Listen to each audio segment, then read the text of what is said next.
With the recent re-release of Onimusha 2 on all platforms, there had been a fair few pieces of information about it that previously remained undiscovered. Among everything, the most interesting piece of information, at least to me, is the existence of a cut character known as Icho. We have only a few pieces of concept art to go off of for a visual representation, but what is particularly interesting is that Icho was actually planned to be a 5th sub-character alongside Eke, Magoichi, Kotaro, and Oyu. More than that, she was actually planned to be a human-Genma hybrid, something that I have always wished we could see. Sure, we have the likes of Juju in Night of Genesis, as well as Agaha in Onimusha Tactics, but it's an idea that I've always wished had been expanded on. What I find interesting about a couple of her pieces of concept art is that she seems to bear a significant resemblance to Akko, even having a similar pair of wings, which does lead me to believe that while Icho herself was cut, her design ended up evolving into Akko sometime later down the line. Still, I do wonder what her role would have been had she not been cut, including her interactions with Jubei and her own personal character arc. Naturally, this leads me to ask, what if she wasn't? If she did actually appear in the game as a 5th sub-character, how would her story have played out, and what effect would she have had on everything around her? Just a heads up, since all we have to go off of are a couple of pieces of concept art, the story and personality of Icho here are entirely of my own making. Also, since there's barely anything for me to work with regarding her, I'll be using scenes with Arin to represent Icho, at least for the most part. As Jubei prepares to leave the Amasho Tavern after having returned to town with Oyu and being gifted the Faith Orb, he hears a voice calling to him from the back exit, very similar to Kataro's second meeting. He follows this voice out, and a small girl suddenly drops down from above and greets him with a smile, introducing herself as Icho, though Jubei would never see her wings here as she keeps them hidden.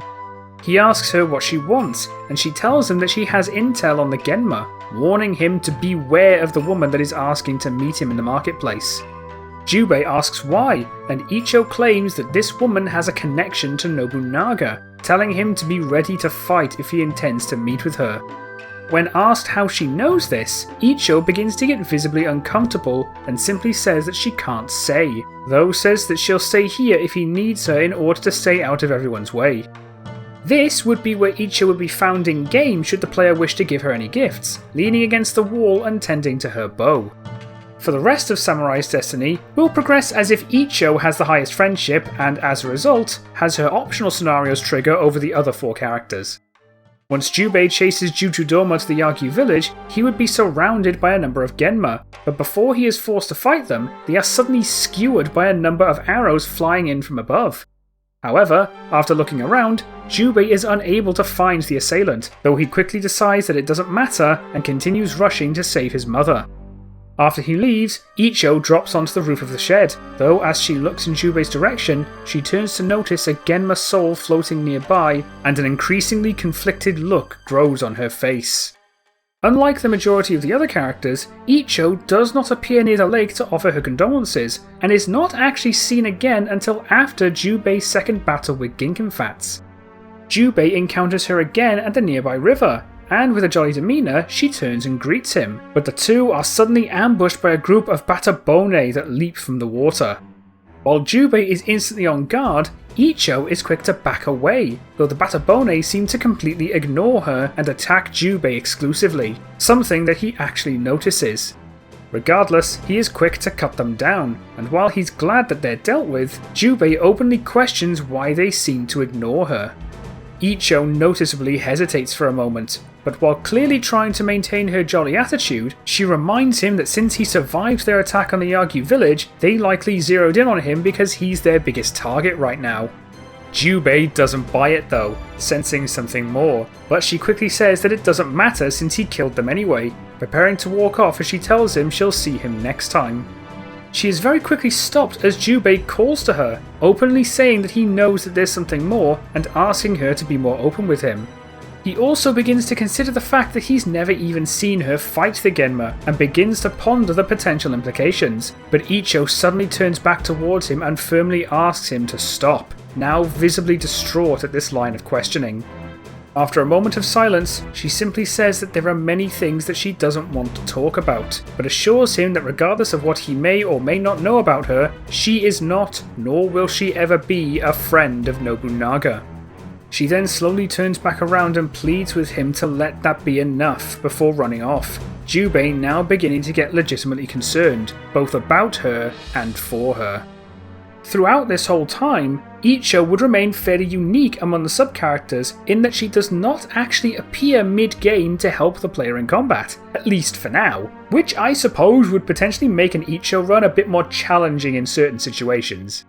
The next time she would be seen is in the Oni Sacred Place, specifically in the corridor where Eke's weakness and a risky resolution occurs. She's already there when Jubei enters, hearing the door and greeting him when she sees him, though while still acting rather jolly, it does seem a little more forced this time, though she is quick to notice Jubei's bandaged arm and asks what happened. Jubei says that he got it during a conflict with Gugen Dantes, and Icho is left rather shocked that Jubei even survived the encounter. He is left a little annoyed at the implication that he simply isn't skilled enough to win, but Icho quickly clarifies that it's because of his unbreakable magic barrier that protects him, mentioning that it's why he was able to subjugate the island. Jubei is a little surprised that she even knows this and asks what she means, not having known this himself at this point, and Icho explains that Dantes had assaulted the island around 100 years ago with only 3 followers. She mentions that no Oni survived the assault, and they were forced to place the island in a time barrier as a last resort since they outright could not beat him in a straight fight. She mentions that everyone involved knows the story, causing Jubei to ask again how she can know in that case, but she is quick to deflect and expresses her surprise that his mother never told him, though just as quickly apologises, saying that it was wrong to bring Takajo up after what happened. Jubei then takes out and shows her the sacred flute, saying that Oyu had retrieved it at the request of his mother, and Icho actually recognises it, thinking that it may be able to break Dantes' barrier. She openly hopes that Takajo is right and wishes him luck, but as she is about to leave, Jubei calls out to her and asks who she really is, causing Icho to freeze in place for a moment. He mentions that there's no way she could know the full story of Dantes' assault on the island if she weren't somehow involved, suspecting that she isn't an Oni and asking who she really is. Now clearly getting more nervous, she tries to play it off by claiming to have done some research into the topic when the Genma reappeared 13 years ago, but Jubei instantly calls that out as well, saying she looks far too young for that to make sense. Again, we're basing this interpretation of Icho on one of the concept arts where she looks rather similar to Akko, making her look young enough that she would be assumed to be a child 13 years prior. Able to see that there's something more to this, Jubei stresses that if they're going to work together, there needs to be a level of trust between them, but that can only work if it goes both ways. At this point, Icho's jolly mask drops completely as she turns her back to Jubei again and sorrowfully warns him that if she told him the truth, he would never trust her again, fleeing before he can answer with a tear in her eye. While Jubei is still a little concerned about what she could be hiding, he starts to grow more worried about her given how desperately she's trying to hide her true nature, at least able to recognise that she's doing so to maintain a genuine friendship between them. She doesn't appear again now until Jubei reaches Gifu's waterfall, and while one could argue that Kotaro should be trying to investigate her for being another potential agent of Nobunaga, he remains too hyper-focused on Oyu to do so he doesn't appear during any of her scenes. Jubei encounters her near the waterfall as she's staring down a Rai Gonzalez, though the two do not actually attack each other. But when she notices Jubei and calls his name, the Rai Gonzalez realizes that the two are already acquainted and attacks, whacking her with its stave and knocking her to the ground. Angered by this, Jubei immediately retaliates and kills the Genma, rushing over to check on Icho once the coast is clear and helping her up, relieved when she tells him that it's just a bruise. She thanks him for his help and prepares to leave, but is once again asked to wait, Jubei reiterating that while she obviously isn't an Oni, she clearly isn't a Genma ally either, asking one last time who she is considering how much she seems to know. Icho again warns that he won't trust her if she tells him, but he promises not to turn on her and asks again to be honest with him. And Icho finally gives in, sighing after a moment of silence and turning back towards him as she reveals her wings. Jubei is shocked into silence as she infuses her bow with green magic and reveals that she is a human-Genma hybrid, having once been allied with the Genma, which is why they initially didn't attack her. While she lost track of the years, Genma life is all she had known for most of her life, at least until she slowly began to see the struggles of humanity over time and started to realise just how cruel the Genma truly are. After another short moment of hesitation, she admits that she knows so much about the Oni Island assault because she was one of the 3 Genma that followed Guggendantis there, though she didn't actually kill any of the Oni herself since he was more than capable of doing that himself. Not long after Guggendantis had managed to secure the sacred flute, she ended up losing her nerve and fled the island unnoticed in the midst of battle, causing her to escape the time barrier that was placed on it.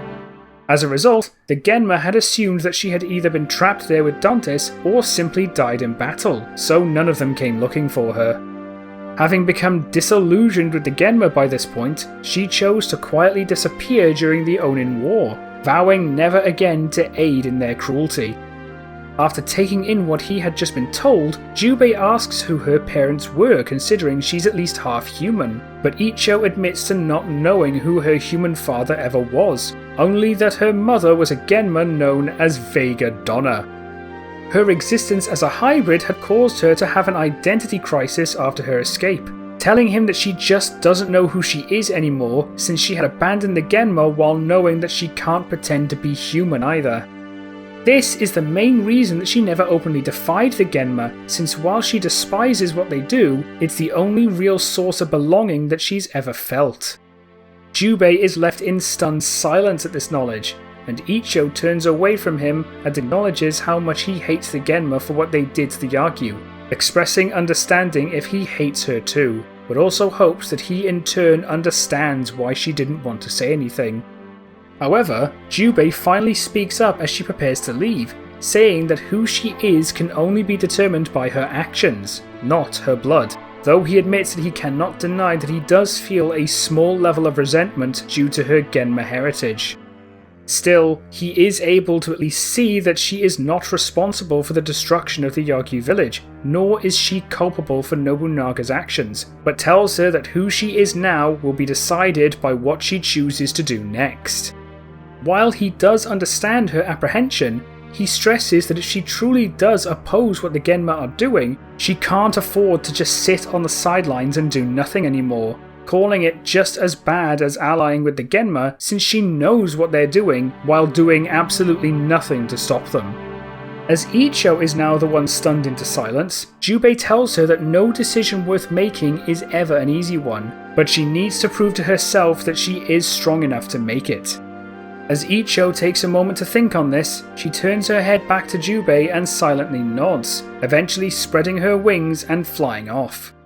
Her next scenario would occur in the Blood Pond immediately after Jubei warps there from Gifu. As soon as he arrives, a cage suddenly drops down from above and traps him inside, and 2 Bai Gonzales appear as he tries to break out. Before they can attack him, they are suddenly pierced by arrows from behind and killed, Icho suddenly rushing in and asking if he's okay. Jubei says he's fine but can't get out, and Icho notices a mechanism above them that controls the cage, asking him to wait here and promising to return soon. This would be her playable section, though would be the only one besides OU where she immediately starts with a soul bracelet instead of having to find one in a chest, though this is mostly to imply that she can absorb souls herself due to being a half-Genma. Being an archer, she would be a ranged character much like Magoichi, as she primarily attacks with arrows, with her magic attack causing her to fire 3 magic arrows that home in on nearby Genma and deal greater damage than her standard attacks. As for her L2 attack, she would throw a feather that attaches to an enemy and weakens them, causing them to take more damage than normal from all sources. Honestly, it took me quite a while to come up with how I imagine she would function in game, at least when it comes to making her unique rather than just being a copy of any of the other characters. Her section would have her rush through the underground section of the island until reaching the maze, finding the lift and just outright flying up since she isn't able to power it herself with wind magic. Upon flying up, she would come across a switch and pull it, having followed the mechanism here and assuming it to free Jubei, though she also notices the scarlet key and grabs that as well, assuming that Jubei might need it. She rushes back towards Jubei from here, though is intercepted in the Colosseum area by the obligatory Bagu Washer mini-boss that is standard for the playable sub-character sections, and she reaches Jubei after bringing it down to find that he has been freed. She mentions finding a switch further ahead and is glad to have freed him, Jubei thanking her for helping him, and Icho pulls out the scarlet key and gives it to him, assuming that he might need it. As she turns around, she admits that she's been thinking, hesitating a little before saying that she wants to find somewhere that she belongs. While she is still unsure where that may be, she turns back to Jubei and assures that at the very least, she'll still be around to help him should he need it, Jubei silently nodding before she leaves. Her final scenario would occur after the Onimusha crashes into Gifu Castle, triggering during Jubei's battle with the Gyaran Queen when the majority of the smaller Gyaran are killed. As the last few Gyaran are about to rush him, they are suddenly skewered by incoming arrows, both Jubei and the Gyaran Queen turning towards the source to find Icho flying overhead. The Queen immediately begins to retaliate as Icho calls out Jubei's name and prepares to roll into her, but Icho infuses her bow and arrow with Genma magic and fires just as the Queen launches itself at her, the arrow ripping through its body and instantly killing it. She drops down towards Jubei and catches the gold scale as it dies, and while Jubei is left rather surprised, Icho actually apologises, admitting that he was right about her and acknowledging that she had been far too passive all this time. She had now finally decided that it's time to do the right thing while she can, and while she still doesn't know where she belongs, she at least knows that it is not with the Genma, turning towards the Genma structure and using the gold scale herself to remove the barrier at its entrance. With this, she says that there is nothing stopping him from facing Nobunaga now, though warns that his power is far beyond any Genma that he has faced thus far. Still, since he had already managed to defeat Dantes, she hopes that he'll be able to destroy Nobunaga as well. She cracks a smile and turns to leave, but Jubei asks her what she will do now, and Icho says that while she isn't a true Genma, she knows that she isn't truly human either. She tells him that she needs time to learn what it means to be human, and Jubei wishes her luck, though after a moment of silence, Icho manages to get back her playful attitude and tells him that this isn't the last he'll see of her, saying that he can't get rid of her that easily. Jubei can't help but smirk at this, and Icho flies off to begin trying to learn to become more human. From here, the rest of the game progresses as normal, and after Nobunaga is defeated, Jubei flees Gifu Castle and returns to the Yagyu village to begin its reconstruction. Icho begins wandering the land to begin learning more about being human, but also begins preparing for the inevitable return of the Genma, especially knowing that more Genma like her mother and Guildenstern are still alive, expecting Nobunaga to be resurrected once again. She is obviously proven correct as Nobunaga is revived soon after his defeat, and is left rather angered when learning of Icho's reappearance and subsequent betrayal. However, his anger pales in comparison to Vega's, utterly infuriated that her daughter had abandoned the Genma and beginning to label her as an ungrateful wretch. This is before she and Nobunaga end up marrying, so it isn't like either of them ever considered Nobunaga to be her stepfather. Regardless, Blade Warriors begins like normal, though once Icho learns of Nobunaga's return, she decides to immediately rush to the Yagyu village in order to warn Jubei, fearing a second attack. Icho arrives to the Yagyu village as Jubei is learning of the existence of a second Onimusha from Kotaro, though as she initially begins hiding from the ninja, Kotaro notices and throws a kunai in her direction, calling her out as a spy. She dodges the throw and emerges from hiding, dropping down in front of them while still hiding her wings due to Kotaro's presence, and Jubei immediately tells Kotaro to stand down as soon as he sees her, identifying her as an ally and introducing her, though without mentioning her Genma heritage. While Kotaro is a little on edge since he's not met her before, he defers to Jubei's judgment and eventually relaxes, while Icho remains silently grateful that Jubei didn't immediately out her. When Jubei asks why she's here, Icho says she came to warn him of Nobunaga's revival, fearing a potential second attack on the Yagyu village now that he is resuming his conquest with the Genma. The both of them are left very worried at this information, and Jubei relays to her what Kotaro mentioned about the existence of a second Onimusha, only for Icho to outright identify the second Onimusha as Samanosuke Akechi, saying that he was the Oni that defeated the original Genma king Fortinbras 13 years ago at Inabayama Castle, though she didn't intervene at the time. She says that he ended up disappearing after Fortinbras' death and had only recently reappeared and begun fighting the Genma again, though is unsure why he chose to appear again now. Kotaro asks her if she knows how to find him, and Icho says that he is known to travel with a female ninja, though while she doesn't know the ninja's name, she could very well recognise her if she saw her by the large red tattoo on her left leg. Considering that this is already more information than they expected to have this early, Jubei asks Icho to accompany Kotaro and search for Samanosuke and the ninja in the hopes of forming an alliance, and both of them agree to work together.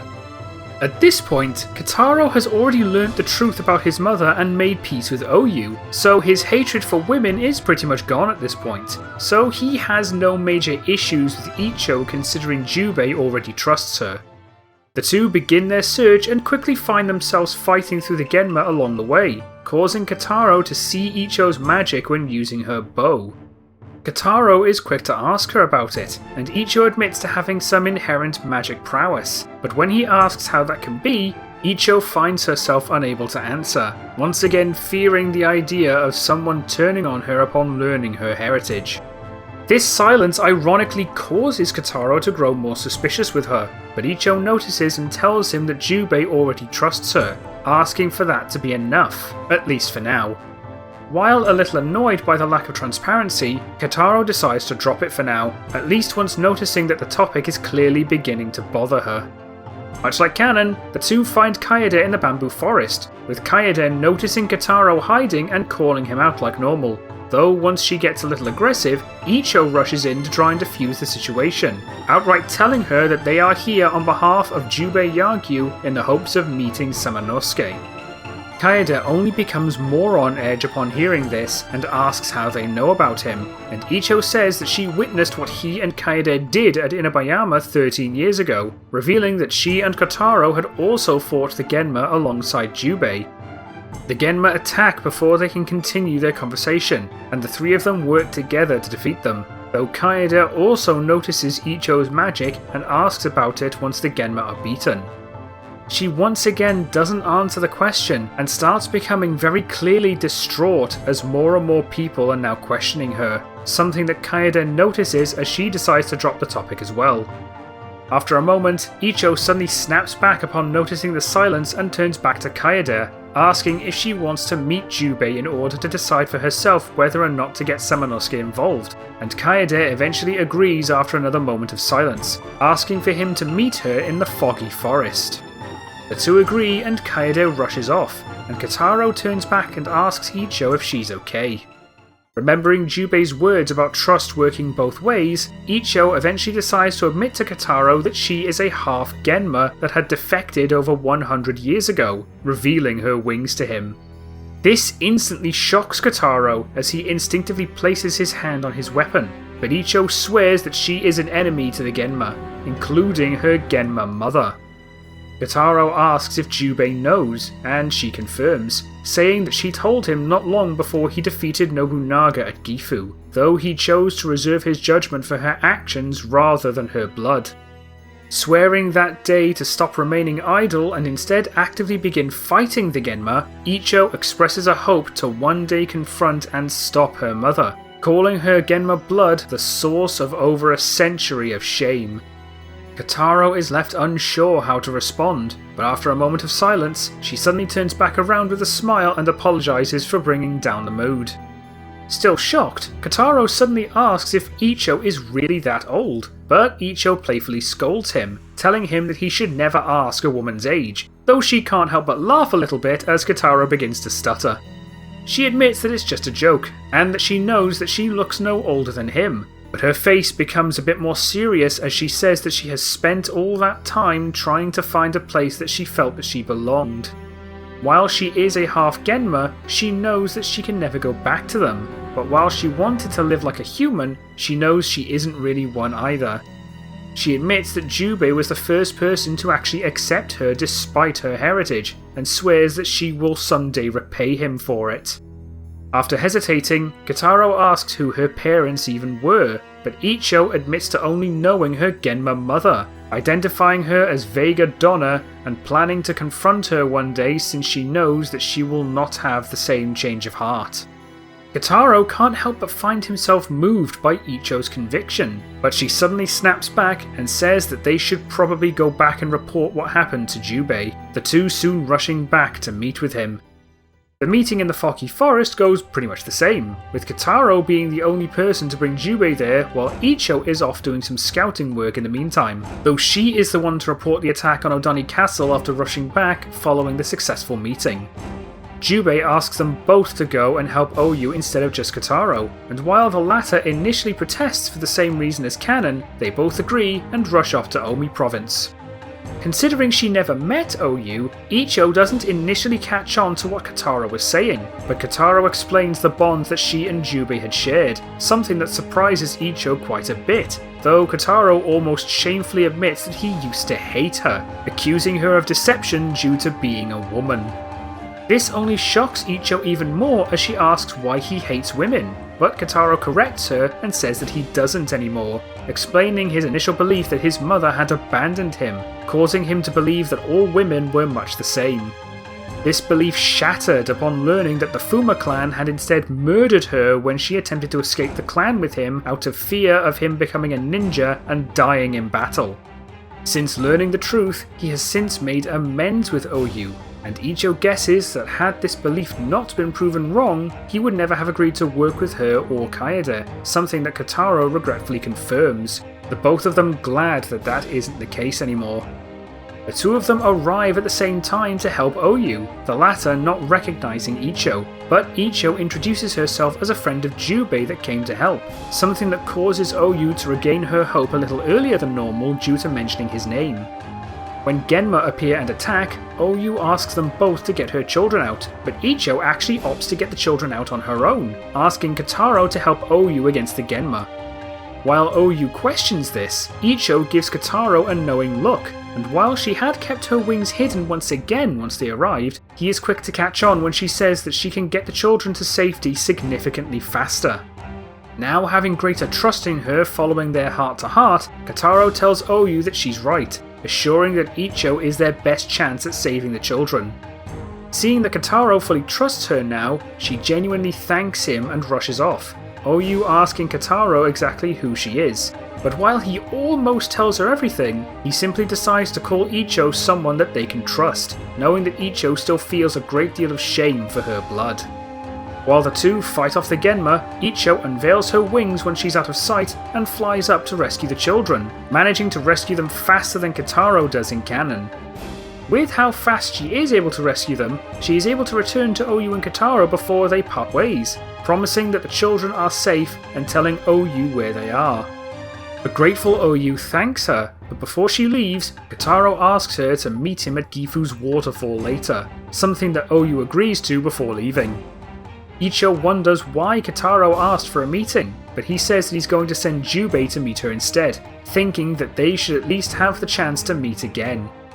He expects that Jubei will still want her help, and while Oyu likely sees this as her responsibility due to Nobunaga being her brother, she's more likely to agree to share the responsibility rather than trying to bear it alone if he's the one to ask her. Having not really been involved with anyone outside of Jubei and Kotaro thus far, Icho is rather shocked to learn that Oyu is the sister of Nobunaga, but she does understand his reasoning and agrees that this is probably for the best, the both of them heading back to report to Jubei. Upon meeting with him, Jubei can't help but notice that she isn't hiding her wings anymore and expresses surprise, quickly realizing that Kotaro clearly knows about her Genma heritage yet still trusts her. Icho and Kotaro both confirm this, Icho recounting Jubei's lesson of trust and Kotaro mentioning that her actions so far have been proof enough that she is no enemy. The two report the rescue of both Oyu and her children, as well as the arranged meeting at Gifu's waterfall, and Jubei agrees to go and meet her. From here, most of Blade Warriors remains the same, with Icho simply joining the likes of Kotaro to fight pockets of Genma, while Jubei and Samanosuke arrange and finalise their meeting, though Kaede does bring up Icho's usage of magic to Samanosuke before he meets Jubei. While she isn't quite certain of its origins, she is at least able to tell that it isn't Oni magic, and he decides to ask Jubei about it once they meet. Jubei confirms that she wields non-Oni magic, but remains apprehensive about revealing its true origins, something that Samanosuke is a little iffy about. Having not seen it personally, Samanosuke doesn't work out that she uses Genma magic, and Jubei tells him that it's up to her to decide whether or not to reveal it, telling him that it is a source of great shame for her that has caused her significant hardship over the years. Understanding that Jubei doesn't want to add to this hardship, Samanosuke decides to drop the subject, at least able to let it go since regardless of the origins of her magic, she uses it against the Genma. From here, Blade Warriors progresses as normal, and the two Oni part ways as friends following Nobunaga's defeat, now fully trusting each other, and while Samanosuke still doesn't know the truth about Icho, he decides that she can be trusted regardless since Jubei already trusts her. Icho and Kotaro part on equally friendly terms upon learning of Nobunaga's defeat, Jubei thanking her once again for helping them, though when asked where she will go now, Icho simply says that she'll go wherever she needs to. With Guildenstern still alive, she fully expects him to revive Nobunaga once again and wants to remain prepared for when that inevitably happens. However, Jubei asks if that's all she's going to do, openly wondering where she'll go in between her investigations, but this only leaves Icho a little confused, though she promises to return once she learns something. Jubei simply says that's exactly the point, that she always returns here first whenever she learns something, and he decides that she shouldn't need to keep wandering anymore in the meantime. At this point, Icho slowly starts to catch on to what Jubei is saying, as he says that she has long proven to be a friend of the Yagyu, deciding to offer her a permanent place within the Yagyu village and swearing that she will be treated like one of their own. Icho's eyes grow wide as she freezes in place, only barely able to squeak out a "what?" as her voice begins to audibly crack, starting to tear up as she realises what Jubei is offering her. Jubei simply says that she's wandered without a home for long enough, and that should she wish it, the Yagyu village may be her home from now on. Icho can't help but start crying as he says this, soon falling to her knees as she realises that Jubei is giving her the one thing she wanted above all else as she breaks down from relief. She tries to squeak out even the smallest semblance of a thank you, but is far too emotional to say anything coherent, though Jubei is able to work out what she's trying to say, kneeling down alongside her and officially naming her a member of the Yagyu clan. After a while, Icho manages to dry her tears and begins genuinely smiling, perhaps for the first time in over a century, something that Jubei is able to notice as opposed to her usual more forced smiles, and she swears to one day repay him for this kindness, Jubei letting out a large chuckle as he helps her up. Quickly seeing that she's serious, Jubei asks that she can begin by helping to gather materials for the reconstruction, half joking that she can't live here if there's no houses to live in, and Icho instantly jumps at the request and rushes off, now finally feeling a sense of belonging. Jubei soon ponders how to reveal her nature to the rest of the Yagyu now that she will be living among them, but knows to discuss it with her first, not wanting to pull the trigger on that conversation without her say-so. Icho assists with the rebuilding from now on, and Jubei soon discusses the possibility of telling the rest of the clan the truth with her, promising to ensure that she isn't ostracised for it. At this point, Icho's trust and loyalty to him has become absolute in response to his acceptance, so while she remains rather apprehensive, she decides to trust his judgment, hoping that he has a plan. In the end, Jubei decides to wait until the rebuilding has been completed so that the rest of the clan develops a level of trust for her first, and he eventually reveals her nature to them sometime after, explaining her defection from and opposition to the Genma despite her Genma blood. While some initially find her Genma heritage hard to believe, Icho unveils her wings as proof that she isn't fully human, but while she still fears retaliation, the Yagyu end up accepting her regardless, both due to their trust in Jubei, as well as having already grown to trust her during the rebuilding process. Overwhelmed with relief, Icho tearfully thanks them, beyond grateful when they accept her presence among them, and Icho begins to hide her wings less and less over the next few years, eventually stopping altogether. Events from here remain identical, at least until a few weeks prior to the Hanoji incident. While primarily residing within the Yagyu village now, Icho still takes the time to scout out in order to keep an eye on the Genma, having reported to Jubei when Nobunaga was once again revived. Thankfully, some of Icho's fears are assuaged as she learns that the Genma seem to be ignoring the Yagyu village this time, instead appearing to focus more on Samanosuke now that he has re-emerged to oppose them. Jubei asks her to help him should he need it, though Icho playfully admits that she was planning to do so anyway, continuing her scouting until she manages to find Samanosuke locked in battle with Garganto.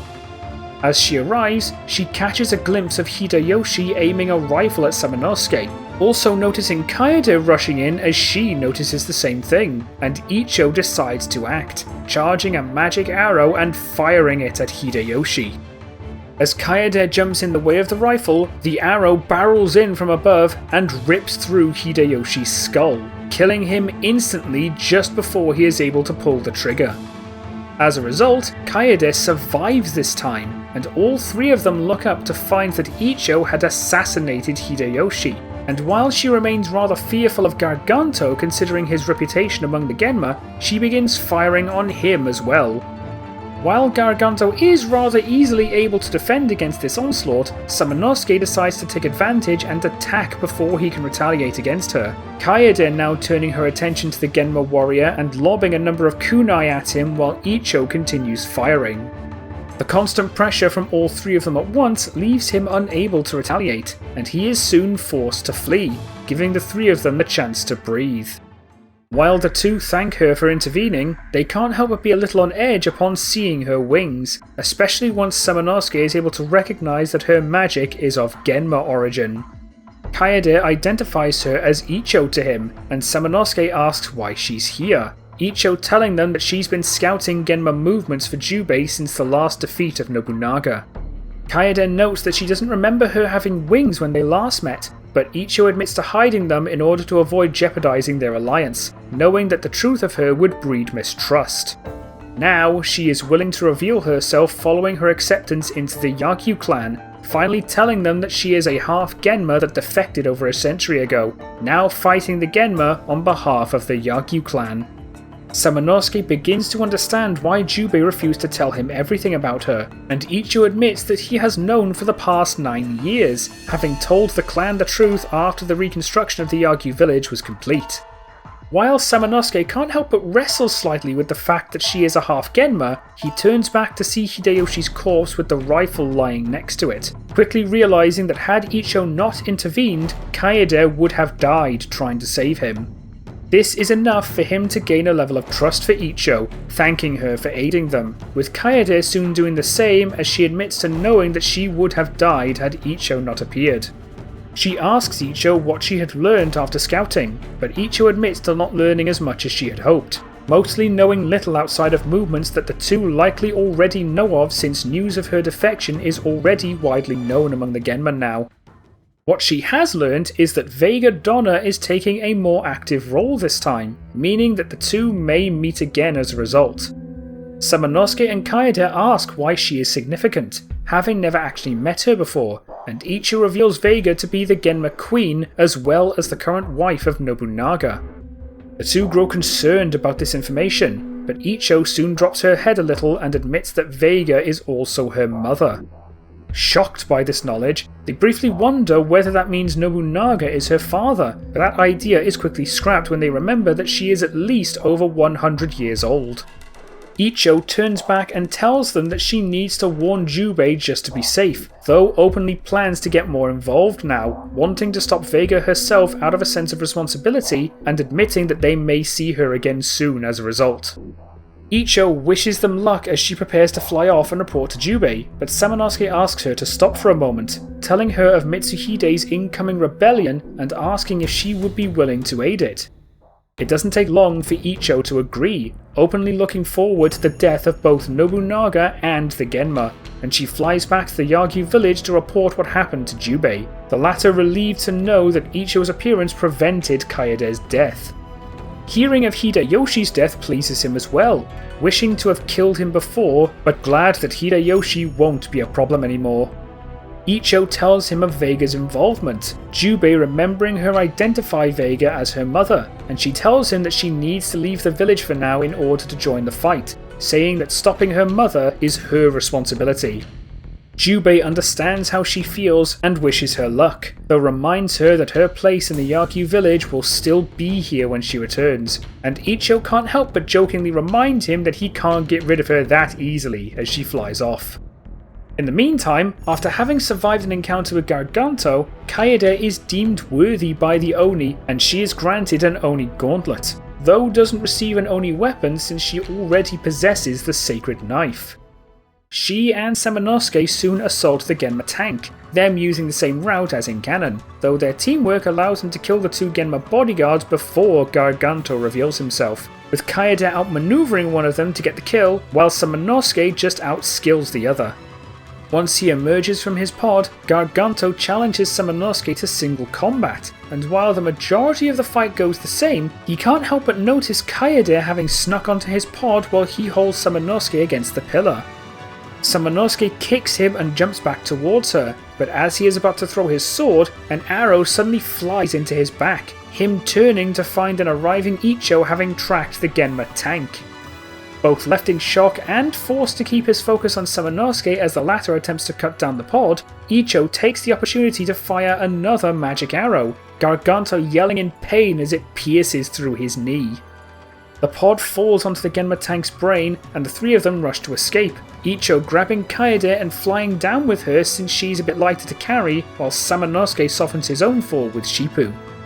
The three of them still get caught in the blast, Icho trying to get more distance with her flight, and while her wings are damaged by the blast, she does still survive alongside the Oni with no permanent injuries. While she is left unable to fly until her wings heal, her attack on Garganto left him too injured to escape the explosion, dying in the blast without a last confrontation with Samanosuke. The two thank her again for helping and inform her of their imminent meeting with Mitsuhide at Honnouji, Icho agreeing to go with them to help bring down Nobunaga, though she has no choice but to walk until her wings heal once Samanosuke and Kaede absorb the souls left behind in the blast. Icho's wings heal over the next week and a half, becoming near fully healed by the time they reach Honnouji, and she joins in the assault on the temple.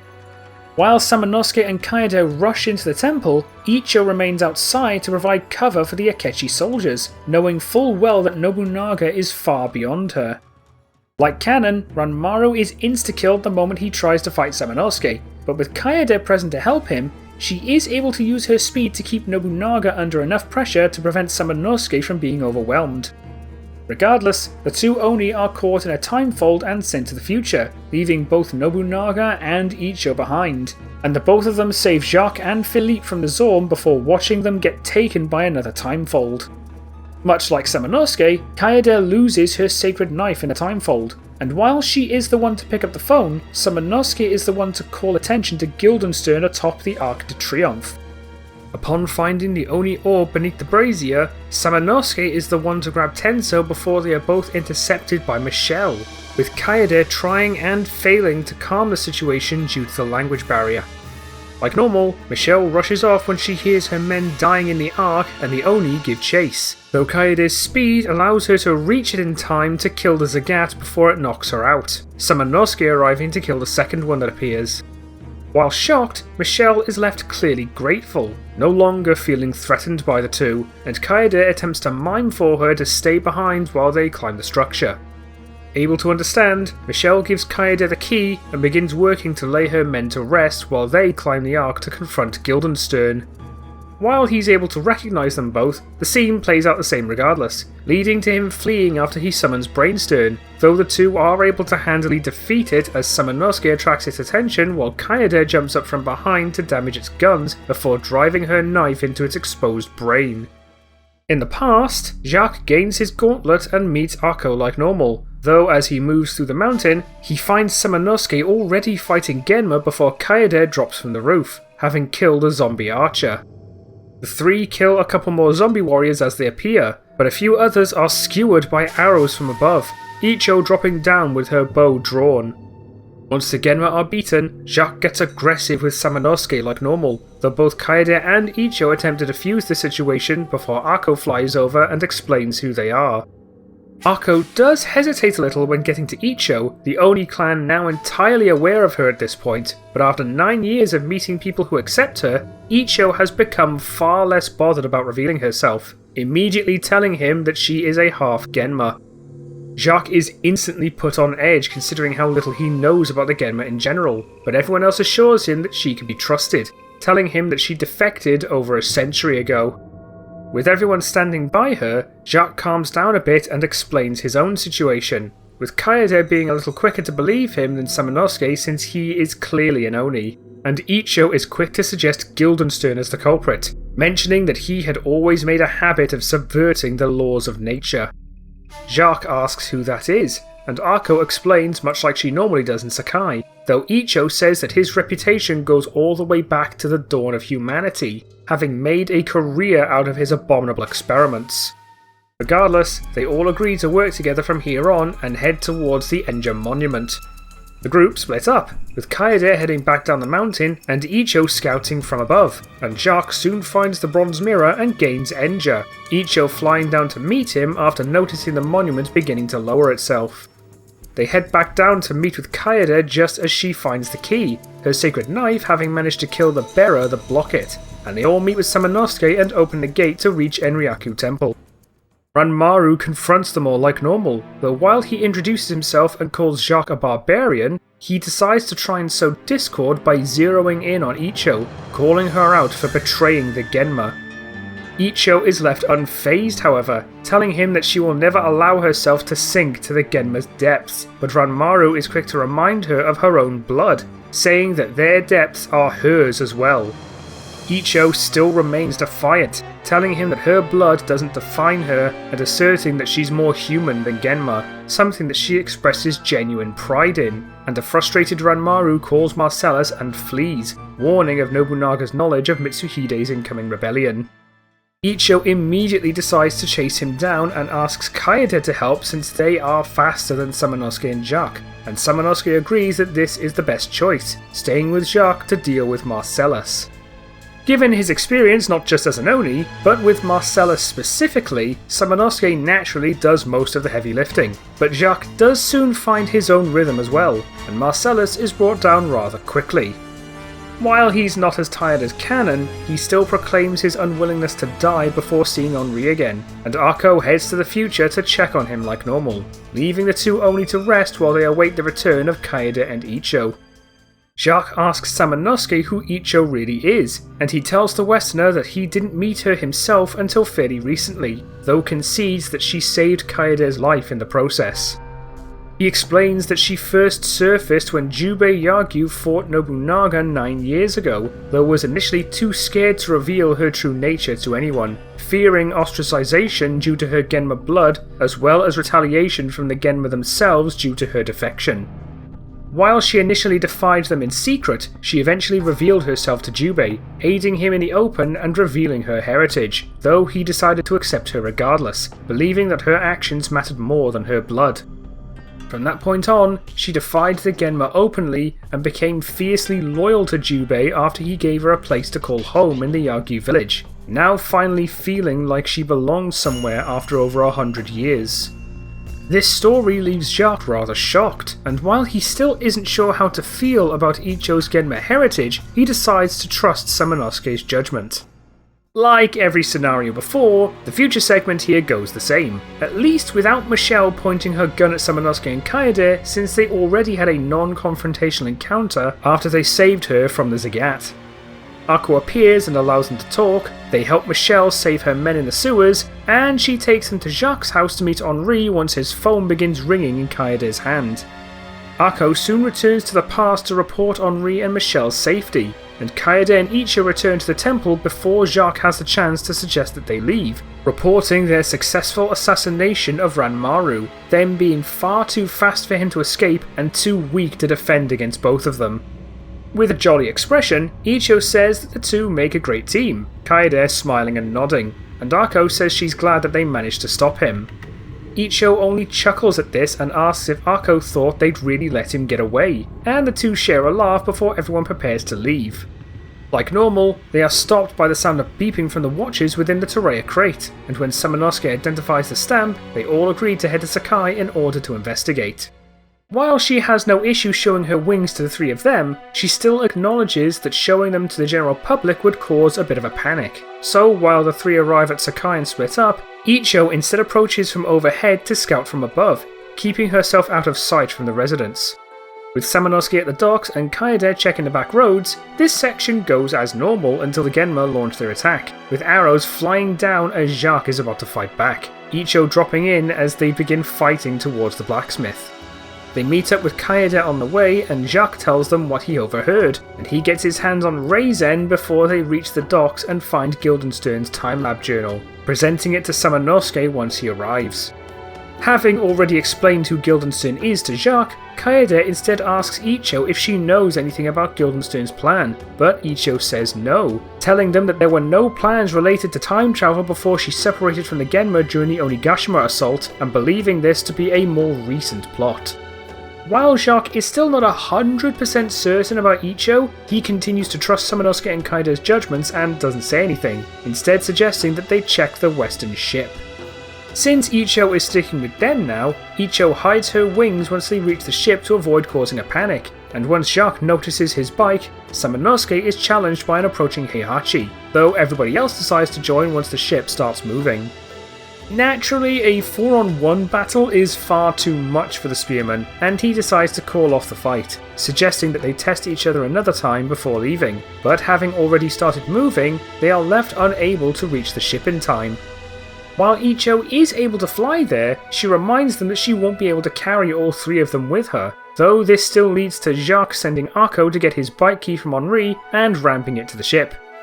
Since she can fly there easily on her own, Icho decides to go with him, not wanting Jacques to face whatever awaits them at the Genma hideout on his own, and Samanosuke and Kaede are left behind as they are forced to form a temporary alliance with Heihachi in order to save Sakai.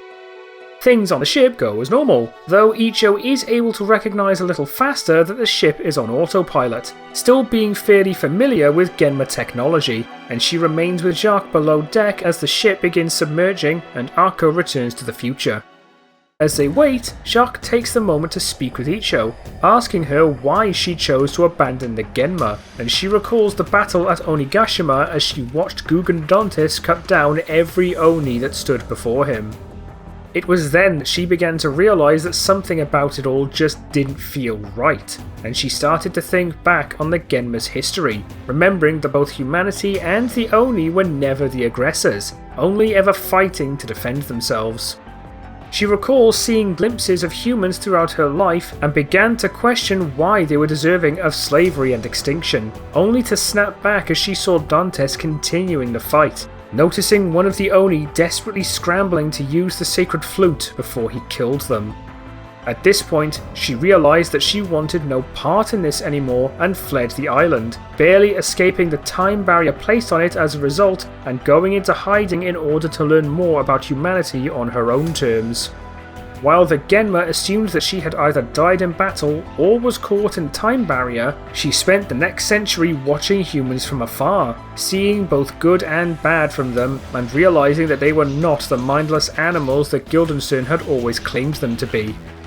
Though she resolved never to return to the Genma, unable to accept their actions any longer, she knew that she would never find a place among humanity either, leaving her unable to find anywhere she could belong and without anybody left to turn to anymore.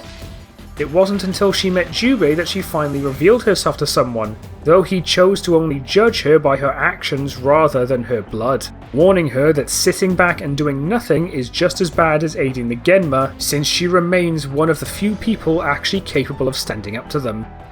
It was then that she realised how right he was, choosing to stop hiding and begin actively fighting them in the open, soon beginning to do so as an agent of Jubei, something that led to him offering her a place within the Yagyu clan and village. She tells Jacques that it's something she feels she will never be able to repay him for, asserting that her loyalties lie squarely with him and the Yagyu clan above all else, and Jacques asks why she isn't still there now in that case. She stresses that she had to be present here ever since learning that Vega Donna is somehow involved in all this, identifying her as her Genma mother and labelling it her responsibility to bring her down. While Jacques had already learnt most of this from Samanosuke, hearing it from Icho herself begins to break the initial distrust, able to see her sincerity in person and beginning to concede that Samanosuke and Kaede are probably right to trust her.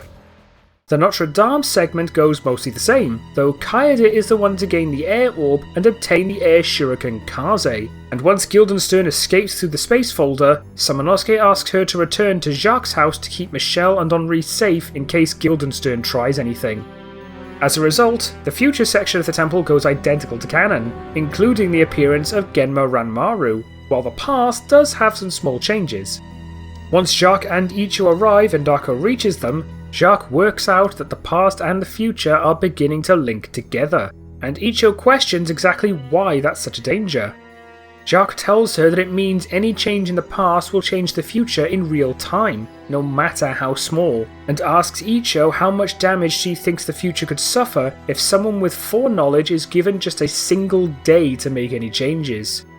Given that the most likely individual to do this is Guildenstern, Icho is very quick to see the risks and agrees that it needs to be stopped immediately, though does throw out the idea that while they can, they could maybe make changes here to help Samanosuke in the future if possible, Jacques and Akko thinking that she might have a point.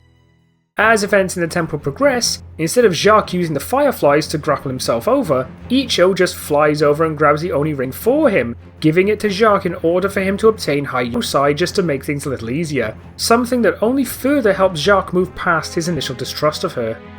Since he was already killed at Mount Hiei, Ranmaru does not appear in the past, and they encounter Heihachi as he grabs the Crimson Stone from the Dark Spider, though he leaves without explanation like normal. He soon returns to Sakai as Samanosuke and Kaede continue to hold back the Genma at the drawbridge and repairs it, finishing off the rest of the Genma and leaving Sakai without giving the two any answers. While Jacques and Icho do find a wingless Oni Firefly, Icho ends up flying over the machinery herself to grab the power crystal, though the two still grab the Firefly in order to help it regardless, getting the wings from Samanosuke and allowing it to just fly off. This leads to Jacques and Icho encountering Gertrude, though Icho is able to translate it alongside Akko given that she is half Genma, as well as outright name it, though given that her desertion is common knowledge at this point, Gertrude regards her with the same aggression as Jacques, and the battle begins as normal. As her arrows often find themselves being deflected by its armour, Icho decides to remain airborne while Jacques keeps its attention in order to fire arrows into its exposed back, and their teamwork brings it down slightly faster, though they are still forced to flee as it manages to break the glass and flood the temple, Icho killing the Genma at range before Jacques can reach them to prevent them from stopping him. The two reach the Genma train and take the chance to rest, though Icho joins Akko in encouraging Jacques, reminding him that they're all fighting the Genma so that others don't have the chance to suffer at their hands, asking who else will if they don't. This is enough to reignite his spirit, and they both begin to rest while Akko heads back to Samanosuke. In the future, Samanosuke is caught in Genma Ranmaru's trap like normal, forcing Akko to flee the temple in order to reconnect with Kaede, though she and Michelle are already busy trying to stop Henri from rushing out to find Samanosuke on his own. Thankfully, Kaede is able to come to a compromise by suggesting that they all go together so long as he stays close for his safety, Kaede becoming worried herself after hearing no word from Samanosuke or Akko. With Michelle agreeing, an annoyed Henri is left with no choice but to concede given that he is effectively outvoted, and they arrive at Notre Dame and fight towards the basement, Kaede using Kaze to kill the two Dordo that appear. As the Dordo are defeated, Akko appears and reports Samanosuke's kidnapping, significantly concerning the group, though Henri begins rustling through the nearby notes to find a report on Bologna Zoo. Thinking it's a good place to start, they all decide to investigate, and Michelle drives them all there to begin their search, Michelle and Kaede working together to deal with the present Genma. Since Kaede has Kaze, she is able to break through the air Mozan and get the key to the research facility before they find the boat key, and they all begin riding it towards the facility. Still noticing the tension between Michelle and Henri, Akko tries to ask her why the two don't get along, though Michelle isn't as willing to open up considering Henri is still present, not wanting to provoke him.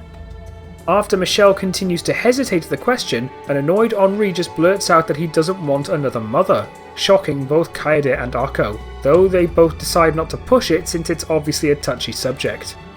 Visibly upset as she is at this, Michelle doesn't try to argue since it will only make things worse, and they soon arrive after she and Kaede deal with a Genma ambush when the boat breaks down. The group reach the facility and get past the new Raubis to find Samanosuke, soon freeing him after dealing with the nearby caged up Smo. But while the group updates him on recent events, Henri begins curiously looking through the other cells when Guildenstern suddenly appears and grabs him, teleporting away as Michelle screams for the Genma to release him. Michelle begins to panic as they disappear, but Kaede reminds her of the key that they found, and the three quickly begin pursuing Guildenstern into his laboratory, catching him before he even has the chance to fully strap Henri onto the table.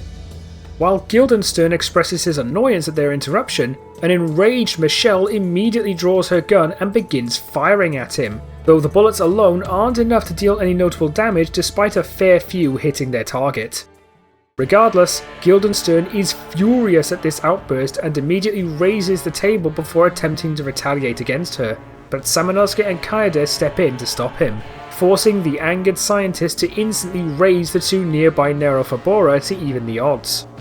Michelle calls out to Henri as the table raises, but barely manages to react in time as one of the Nerophobora attacks her, deflecting the first couple of swings with her rifle and dodging to the side. The other Nerophobora is left in a far worse position as Kaede easily outmaneuvers it before using her air magic to kill it as Samanosuke focuses entirely on Guildenstern. Seeing one of the Nerophobora fall already, Guildenstern teleports to the other side of the room in order to try and fire a sneaky shot at Michelle while she's focused on her own opponent, but Kaede throws Kaze to deflect the shot away, standing between him and Michelle. At the same time, the remaining Nerophobora takes a downward swing at Michelle, but she sidesteps it and firmly plants her foot on its sword to lock it in place, quickly priming a grenade in her hand. Having heard the shot fired by Guildenstern and noticing where he teleported, she suddenly shoves the grenade into the Nerophobora's armour and boots it as hard as she can, sending it flying towards Guildenstern as she shouts for Kaede to move. Guildenstern notices this but is not fast enough to teleport again as the grenade detonates, taking genuine damage this time not just from the blast itself, but also from the shrapnel of the now destroyed armour of the Nerophobora. On top of this, the now destroyed Nerophobora is left incapable of revival as its armour is now far too damaged and charred for Guildenstern to work with mid-fight. Furious, Guildenstern attempts to teleport again as Samanosuke rushes in to capitalise, but Michelle turns around and sees the remains of the other defeated Nerophobora and rushes towards that instead. While initially confused, both Samanosuke and Kaede realise what she's doing as they watch her prime 3 more grenades and planting them into its armour, rushing backwards as she notices Guildenstern appear next to it. He notices her backing up and looks down to revive the Nerophobora, only to see the 3 grenades, having nowhere near enough time to react as all 3 explode at once, with even more shrapnel digging into his body. Guildenstern wails in extreme pain as he's caught in the blast, giving Kaede the chance to throw Kaze once again and strike his hand, causing him to drop his staff and rushing in to grab it before he can. Now both pained and without his weapon, Samanosuke equips Chigo as he rushes forward, smashing it downwards for a massive blow and defeating the scientist, though much like canon, he dies without revealing the location of the completed time folder. Michelle is quick to find the button to free Henri and quickly checks to see if he's okay, though is relieved to find no real injuries as he thanks her for saving him. Samanosuke, Kaede and Akko can't help but express how impressed they are at Michelle's quick thinking, noting that Guildenstern is one of the most dangerous and cunning Genma to ever live, yet she managed to completely outplay him. She admits that she would have likely never won on her own, but while Samanosuke says she's probably right, her quick thinking effectively destroyed any surprises he may have had for them, stressing that in any other circumstance, he would have had something ready to turn the tables. While Henri remains silent during this exchange, he can't help but feel genuinely grateful for Michelle's actions, knowing that it was done purely to save him. Akko notices the portrait of Mont Saint-Michel, and the group decide to head there in Michelle's car, there still being enough room for everyone as Samanosuke and Kaede sit in the back. While the scene with Henri and his late mother plays out pretty much the same, Icho can't help but ask Jacques if he's okay after giving Akko his wife's ring, but Jacques is unfazed now, having had enough time to process his loss and move forward. Still, he acknowledges that he needs to be strong for Henri since he's still grieving, telling her that he blames himself for his mother's death, though knows that what happened wasn't Henri's fault. Icho guesses that a child would have a much harder time moving on from such a loss, and Jacques agrees, though hopes that he will at least learn to accept Michelle's presence since he still needs some sort of mother figure. The group reach Mont Saint-Michel in the future, and Samanosuke and Kaede head inside while Michelle and Henri stay put, and once again, the future section effectively goes the same, even with Kaede present. The past, however, is a different story. As Jacques and Icho reach Mont Saint-Michel and meet up with Akko, Icho joins her in trying to encourage Jacques, and he just laughs and says he can't argue with the both of them. They are soon confronted by Heihachi, and while Jacques is ready to fight, Icho suddenly gets a horrible yet familiar sinking feeling, forcing Jacques to push her out of the way as Heihachi attacks and he deflects the hit. Icho manages to snap back as this happens and draws her bow, and they quickly manage to push Heihachi back as Vega laughs from overhead, Icho freezing as she slowly turns her gaze upwards. Akko notices and asks Icho what's wrong, following her gaze to see Vega as she drops down, and Vega immediately locks her eyes onto Icho once she lands. With Icho present, Vega is now hyper-focused on her, simply identifying her by name while Icho just calls her mother, though while everyone is left in stunned silence, Vega snaps and tells her to never call her that, declaring Icho to be no daughter of hers after her betrayal of the Genma and calling her unworthy of her blood. Vega calls her nothing but an ungrateful brat and says that she should have killed her when she was born and saved everyone the trouble, but Icho is unmoved by these insults and simply says that she should have defected earlier than she did, thinking that maybe she could have done something to prevent all of this. Vega just laughs and says that she could never have done anything, claiming that she has far too much human weakness for that, but Icho disagrees, saying that her human weakness is what gave her purpose and belonging. Vega only gets angrier at this, and says that Icho belonged with the Genma, but Icho draws her bow and coldly says, "Not anymore," preparing to fire on her mother.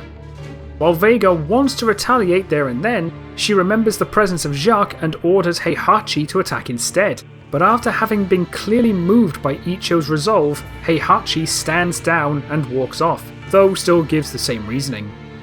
Vega initially attempts to chase him, but Icho suddenly fires an arrow and says that she isn't going anywhere as Vega manages to dodge, but Vega spawns more Genma and continues pursuing Heihachi, saying that they aren't worth her time. Naturally, Jacques and Icho make quick work of the Genma, but Icho is left rather frustrated as Vega manages to escape, though is also unsurprised. Jacques asks if that was really her mother, and Icho confirms, saying that she always had an air of narcissism about her and acknowledging that she had always resented Icho for being half-human.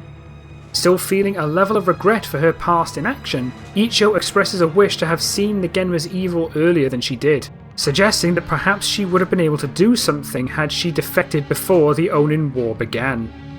Akko is quick to interject, saying that what matters is that she chose to be better regardless of when, also noting that no other Genma has ever done so before, and Jacques actually speaks up as well, agreeing with Akko. While he knows that she wishes to have done something earlier, he asks what she could have actually done if she did, especially on her own.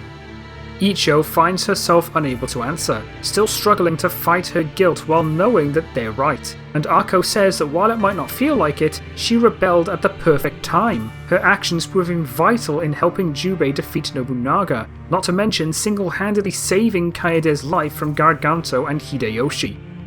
Now, she stood alongside everyone in open defiance against Nobunaga and the Genma, even against her own mother, all because she believes that it's the right thing to do. Icho remains silent for a moment, but soon turns back to the two and begins cracking a smile as she thanks them, saying that she just feels a level of responsibility for her mother's actions. Jacques asks if she'll be able to face her when they find her, but Icho says that it's something that she has long vowed to do, asking that when the time comes, she be the one to end her. Jacques and Akko understand and agree, and they begin moving through Mont Saint-Michel, freeing whatever French slaves they encounter along the way, something that is only made easier thanks to Icho's flight and greater range. Obviously, her flight also means she doesn't need to worry about following Jacques as he traverses the structure using the Oni Fireflies. The two both witness Vega as she continues to order the slaves, though the Genma Queen is visibly more irritated than normal following her bitter reunion with her now disowned daughter. But Icho whispers as they watch that this attitude is typical of her, saying that she always made impossible demands to human slaves only to brutally punish them when they inevitably failed. Even now, she isn't entirely certain if she genuinely expected these demands to be met, or if she just wanted an excuse to torture humans, though doesn't rule out the idea of it being a bit of both, as she always seemed to take joy in human suffering. She begins to subconsciously grip her bow, wanting to fire on her while she has the chance, but Jacques notices and grabs her arm, warning her that the prisoners could end up getting caught in the crossfire.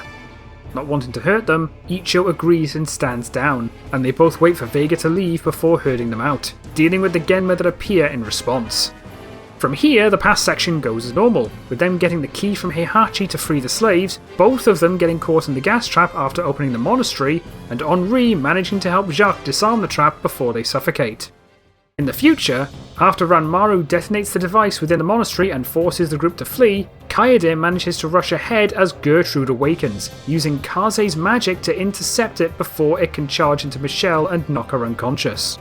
Outside of this, the encounter goes as normal, and once Gertrude is defeated, Henri accepts Michelle as his stepmother before the group escape Mont Saint-Michel and begin heading towards the Eiffel Tower.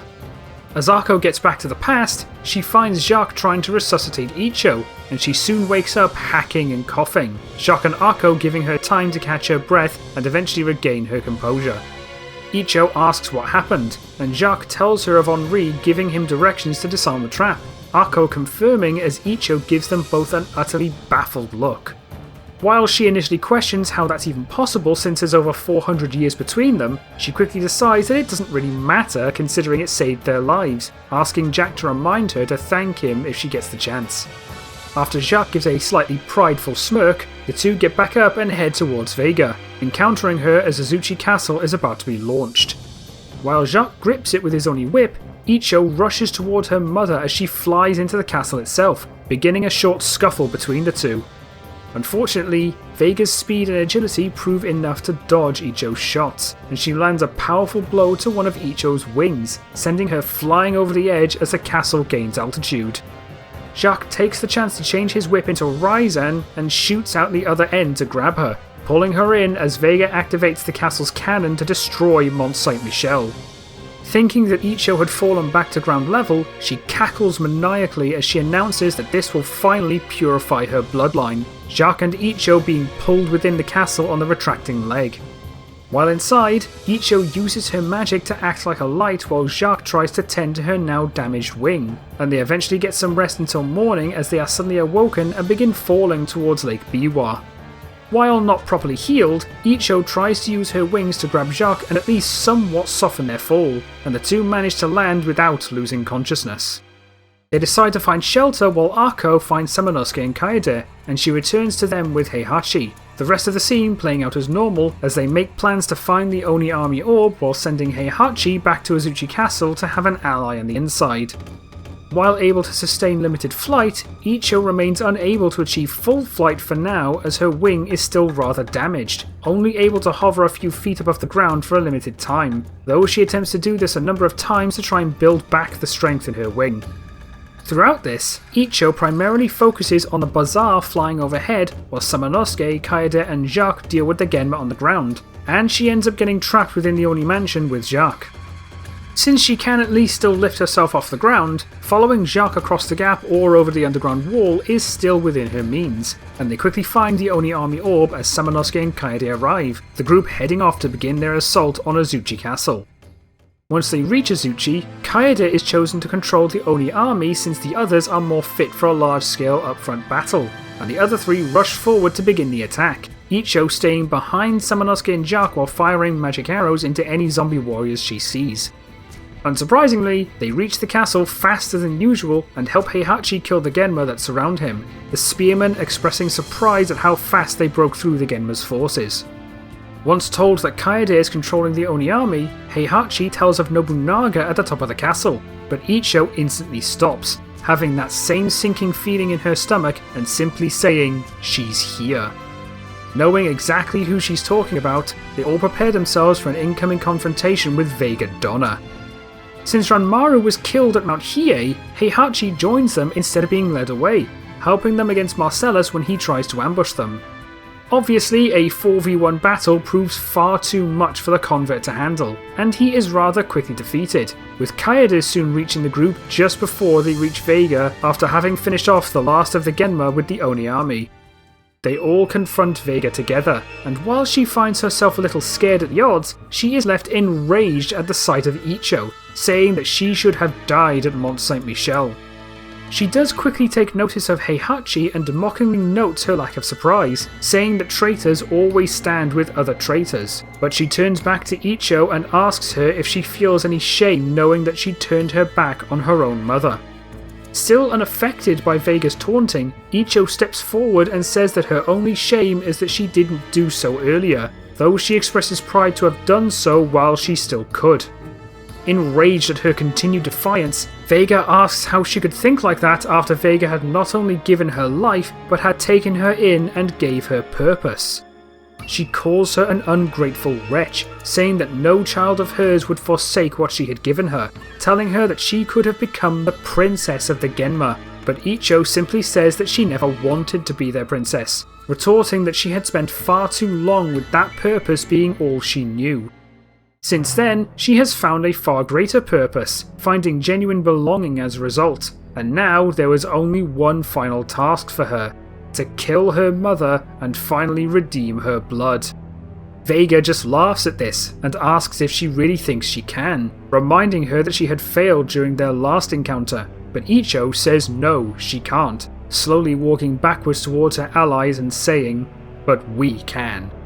Both furious and a little fearful, Vega scowls as she says, "So be it," declaring that as her mother, it comes down to her and her alone to punish her for such defiance, vowing to kill her precious allies first. She promises that their deaths will be her fault alone, soon drawing her knife and promising to rip them apart. In spite of all this grandstanding, I imagine I don't need to tell you why this fight is quite literally impossible for Vega to win. Faced with 3 Oni, a half-Genma, and a highly skilled Heihachi leaves her incapable of even contending here, not even able to land a hit on Heihachi, let alone anyone else. Jumping up to the rafters or walls proves useless as well, as Icho constantly fires arrows, often using her magic homing arrows and actually landing hits this time. It isn't long before Vega is left defeated and begins crawling away, rolling onto her back before she reaches her statue of Nobunaga, and she asks how Icho could abandon who she is. Icho simply says that she didn't, choosing to embrace her humanity rather than simply abandon her Genma nature, and a disgusted Vega tries to make one last jab as she says that Icho was never her daughter. Again, Icho is entirely unaffected by this jab, and simply says that she knows, drawing her bow and aiming an arrow directly at Vega's head. Looking Vega directly in the eyes, Icho says that she has no mother, but she does have a family now, promising that the Genma will never hurt them again as she fires her arrow through Vega's skull, instantly killing her. As the Genma queen shrivels away, Icho slowly drops to her knees, but when Jacques, thinking that she's beginning to weep, asks if she's okay, Icho eventually lifts her head and smiles. The group are a bit surprised by this, but Icho says that she had long accepted that Vega needed to die, feeling no sympathy for her after she had determined that Vega had never really cared for her. In the end, Icho is simply relieved that it's done, finally feeling like her bloodline had been redeemed, but Kaede speaks up and says that she never needed to redeem her lineage, just prove that she is better than those that came before her, something that she had already long proven.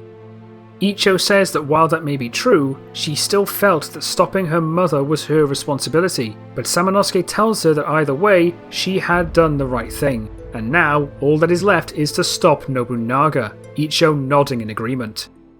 Once the ladder drops from overhead, they climb it to find only unsent letters from Vega to Nobunaga, all intended to be sent to Honnouji Temple. Jacques notes that the Oni that gave him his gauntlet had mentioned Honnouji, and they all agree to meet with Mitsuhide in order to launch a final assault on the temple, while Akko heads to the future to report there. Again, with Ranmaru already dead, there is no trap to kill Heihachi, so he ends up joining them as they prepare for Mitsuhide's rebellion against Nobunaga. Akko reports the events to the future group after they reach the Eiffel Tower, and she joins Samanosuke and Kaede as they scale the tower to confront Genma Ranmaru, defeating Brainstern along the way. Once they confront the convert, they notice that Ranmaru had already activated the time folder, Ranmaru doing so due to anticipating a 2v1 battle against both Oni and wanting to ensure that they can't stop it. The two still end up defeating Ranmaru, but since their attention isn't shifted by him activating the folder here, Kaede ends up killing him while she has the chance, while Samanosuke tries and fails to damage the folder itself, instead ordering Akko to help the past group defeat Nobunaga before he is brought to the future. She arrives as they reach Honnouji, Icho's wing having healed a fair bit by the time they arrive, and Mitsuhide is left rather pleased at how much help he is receiving here, though Heihachi only agrees to help so long as any knowledge of his presence here is kept secret. Mitsuhide finds no reason to argue and agrees, and the assault on Honnouji begins. Again, do I need to explain just how much of a wash this is here? With 3 Oni, a mostly healed Icho and a highly skilled Heihachi, any present Genma prove entirely useless, allowing most of the Akechi rebels to survive by the time they reach the temple, once again having no Ranmaru to try and stop them, not that he even could. All 5 of them enter the temple to confront Nobunaga, and while he is rather angry at seeing so many attempt to defy him, he can't help but feel a little concerned at the odds, particularly with 3 Oni facing him at once. Seeing Heihachi particularly annoys him, not viewing him as much of a threat, but promising consequences for the Tokugawa clan for his treasonous opposition, though Heihachi declares that Nobunaga won't live long enough to get the chance.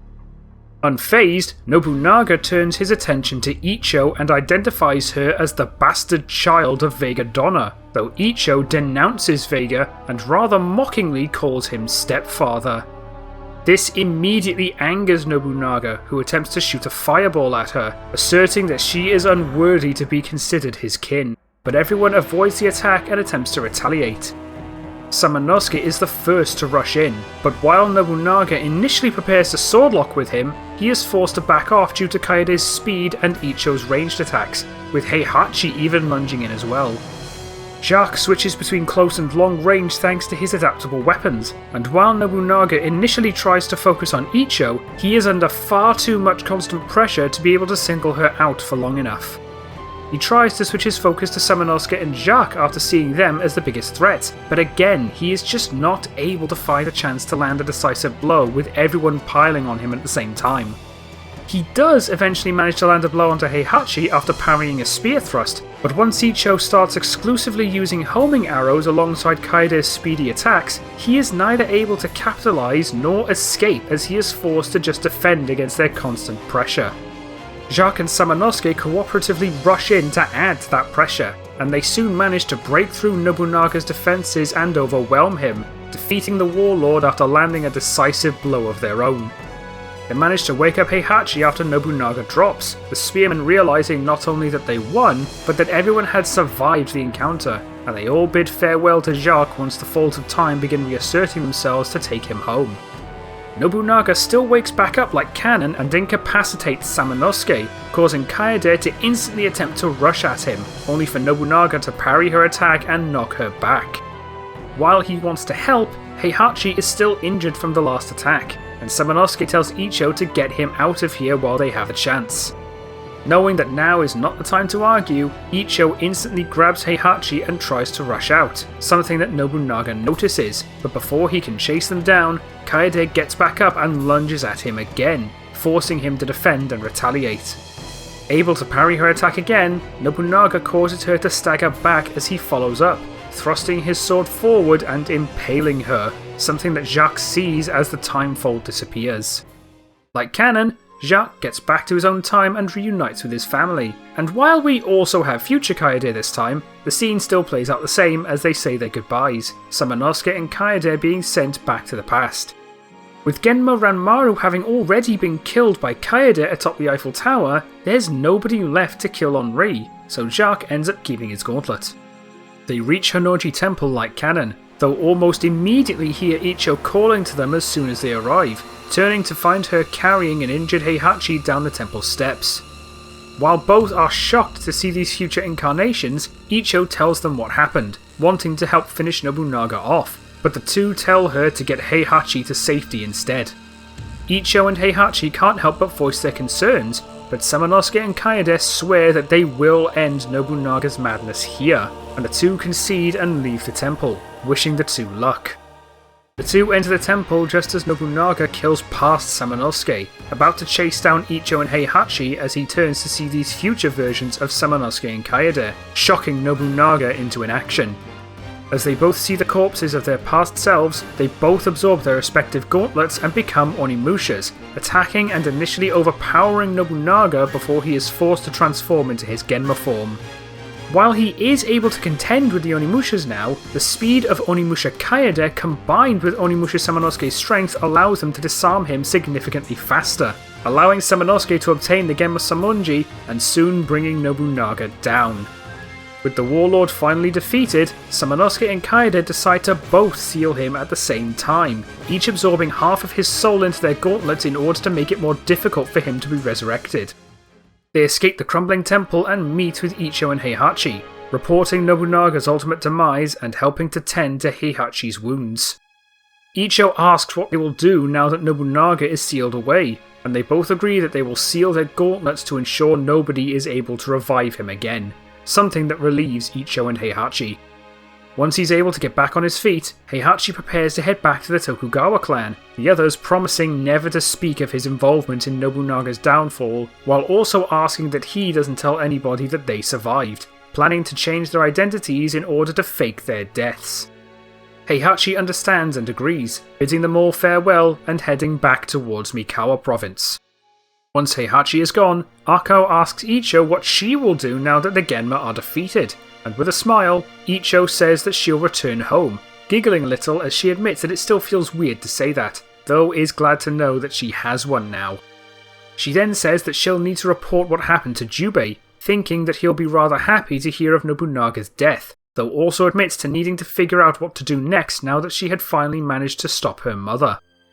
Kaede asks her if she knows what that will be, and Icho admits that she doesn't, though is at least able to say that she is no longer afraid of the future, not knowing what's next for her, but finally feeling content with what she has, telling them that that is enough for her now. The others smile at this and all wish her well as they say their goodbyes, and as Icho is about to fly off, she turns back to them and tells them to let her know if they need anything, assuming that Jubei would be happy to help them in the future, also saying that so will she as she flies off towards Yamato province. Samanosuke and Kaede soon decide to change their identities to Tenkai and Otsune, Ako also deciding to stick around as she becomes human-sized and naming herself Arin as they are charged with guarding the Oni gate at Mount Hiei. With Otsune still alive, Arin never acts on her infatuation with Tenkai, knowing that his eyes are already set on Otsune. Icho returns to the Yagyu village and reports the events to Jubei, including the sealing of Nobunaga and her personal success of bringing down her mother. Jubei is happy to hear of their ultimate victory and praises Icho for successfully ending her mother's cruelty, and she tells of the plan to seal the gauntlets in order to prevent Nobunaga's revival, Jubei agreeing that it's probably the best course of action. With both Ranmaru and Hideyoshi dead alongside any other notable member of the Oda clan, Jubei is left rather hopeful that there is nobody remaining to utilise the Genma, and he asks what Icho plans to do now. Icho smiles and simply says that she's content as she is now, Jubei happy to hear that she's comfortable to remain within the Yagyu village and asking her to come with him for a moment. Icho is left a little confused at this request, but Jubei tells her that he had something prepared for her for when she returned, leading a now intrigued Icho to the Yagyu family house.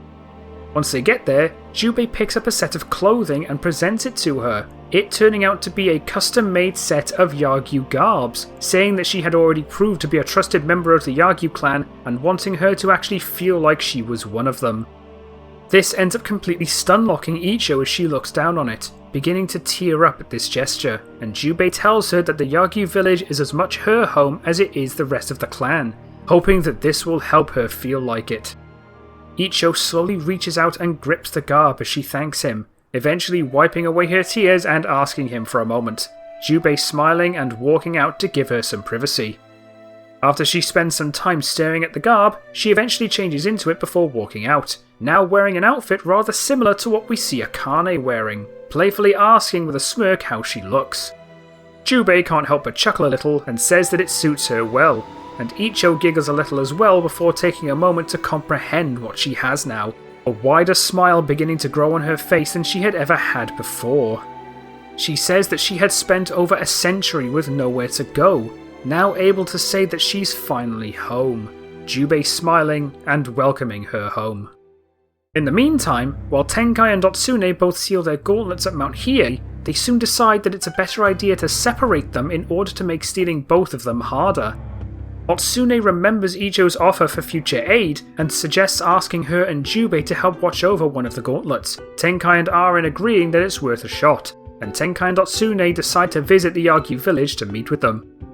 Jubei warmly greets them when they arrive, being aware of their new identities, something that the two aren't actually bothered by since they know he can be trusted, and they ask him about the Yagyu clan potentially helping to guard one of the gauntlets.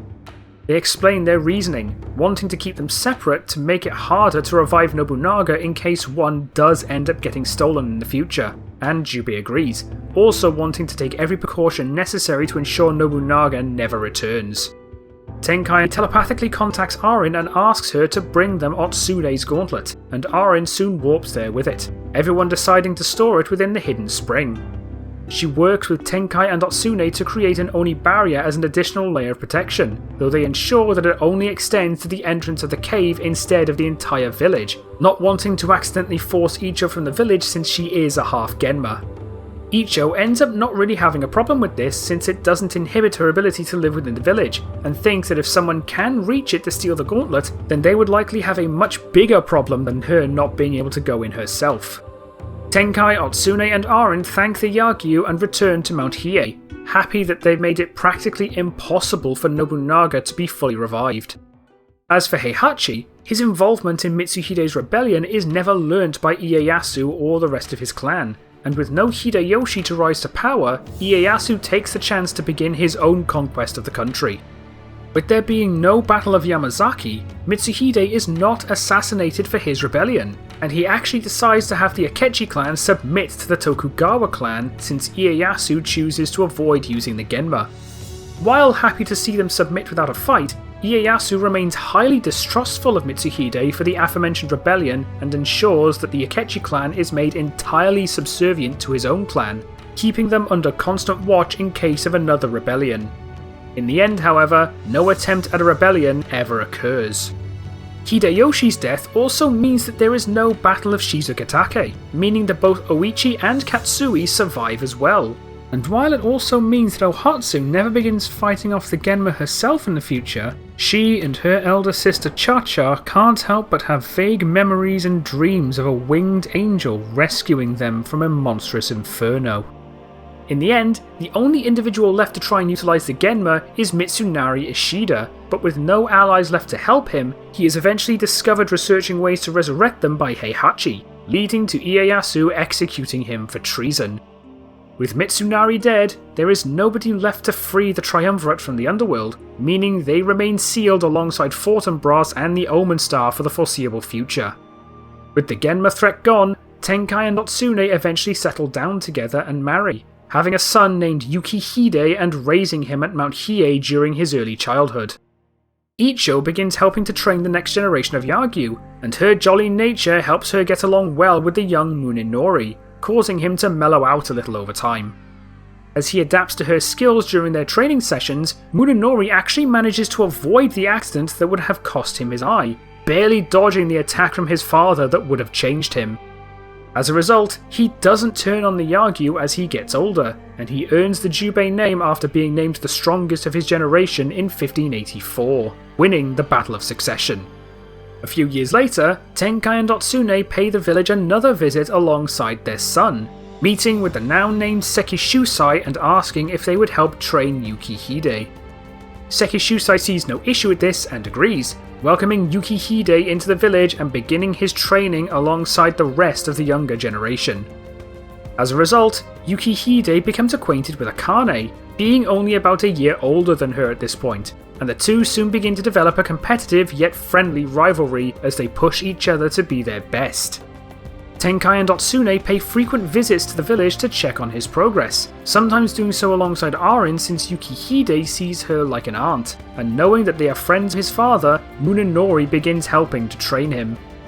Icho also takes part in helping train him, and Yukihide begins to see the two as older siblings, though is initially unaware that Icho is centuries older than any of them. He in turn eventually becomes like an older brother to Akane, the latter having a good relationship with both Icho and her uncle, and they all grow into powerful warriors over time, all vowing to ensure that the Genma never return.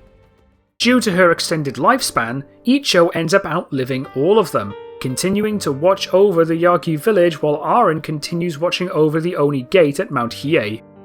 The two grow an extremely close friendship as the years go on, not only due to having a similar lifespan, but also due to their similar personalities. As the ages pass, Icho eventually becomes venerated as the guardian angel of the Yagyu village, and she slowly falls into myth to outsiders. In the end, Icho finds herself truly content with the life she has now, eternally grateful to the now late Sekishusai for being the one person who finally gave her the chance to find somewhere that she belonged. And that is going to be our story. A nice heartfelt tale of finding one's place in the world. As soon as we were made aware of who Icho was initially planned to be before she was cut from Onimusha 2, it immediately made me want to expand on her character. A half-Genma that was to be an ally to Jubei instantly gave me the idea of somebody who wanted to break away from the evil of the Genma, while also initially having a bit of an identity crisis, almost at war with themselves due to their hybrid heritage. I admit that this was a very fun scenario to write, and I'm happy that it also gave me the chance to make Vega Donna feel like more of an overarching threat than she honestly does in canon. Admittedly, I did initially plan to write this like she doesn't change the overall story, as if she was just a part of the already established canon, but I wanted to have a bit more of a concise ending to the story, so I had her manage to reach and kill Hideyoshi before he could kill Kaede, leading to Onimusha 3 effectively being the end of the story. In the end, all that would have changed is that she failed to save Kaede, had her conflict with Vega, and lived at the Yagyu village after Nobunaga's death, with her last appearance being to aid the Yagyu both when Muninori betrayed them and when he attacks alongside Ophelia in 1597. That just didn't feel like a satisfying end for her story, so I decided to go with this direction instead. Getting the idea of when she first defected kind of felt like a stars aligned kind of moment as well. Since we don't actually know who the three Genma who fought alongside Dantes were, having her be one of them who finally snapped and fled just before the time barrier was put in place really worked out rather well. giving her a good cover for her disappearance before finally revealing herself to Jubei.